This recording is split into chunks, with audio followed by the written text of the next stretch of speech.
The final chapter of the 10th Gen Civic family is finally here. I'm at the 2017 New York International Auto Show, and this is the 2017 Civic Si sedan. Let's take a first look.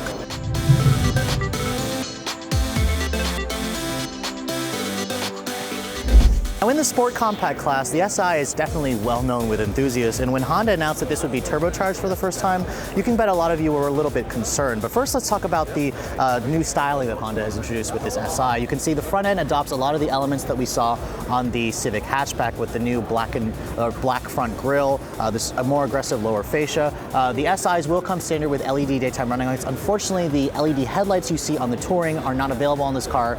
Instead, you're just going to have projector halogens. But in this sedan body style with the red color, it definitely looks much more aggressive versus the slightly more tame looks of the regular Civic sedan. Now looking at the side of the Civic Si sedan, you can see the wheels are unique to this vehicle. They're 18 inches in diameter, they're 225s. You can get summer performance tires. They do look very familiar to what I saw on the Sport and Sport Touring hatchback. Honda says it's exclusive to the Si, but honestly, they look a bit the same. They're a nice design. They definitely fill out the wheel wells nicely. The rest of the Si sedan body pretty much looks like the regular sedan.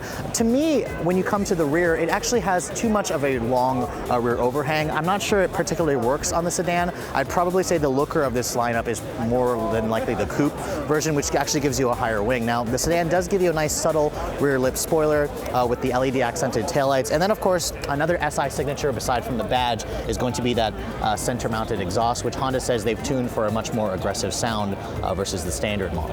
With any Si model, you're probably wondering what's going on underneath the hood. And Honda is proud to point out that this is the first ever turbocharged Si. It has a up-tuned version of the 1.5 liter direct injection Earth Dreams turbo engine that you find in the regular Civic. And the Si, Honda's pumped up the output numbers and now makes 205 horsepower, which, if you guys remember, is actually the same as last year's model, but it actually makes more torque, 192 pound-feet of torque, which is available at a much lower RPM. So Honda says the power delivery is smoother, it's much more broad, it's going to give you better performance in the real world. Now, they haven't announced fuel economy, but they have announced that it will come with a 6-speed manual only connected to a mechanical limited slip differential, which is exactly how the Si has always been for the enthusiast, with a 6-speed manual only. So I am looking forward to getting this out on the road. I loved how the Sport hatch drove with the manual, so I'll be curious to see how this drives with the uptick in power.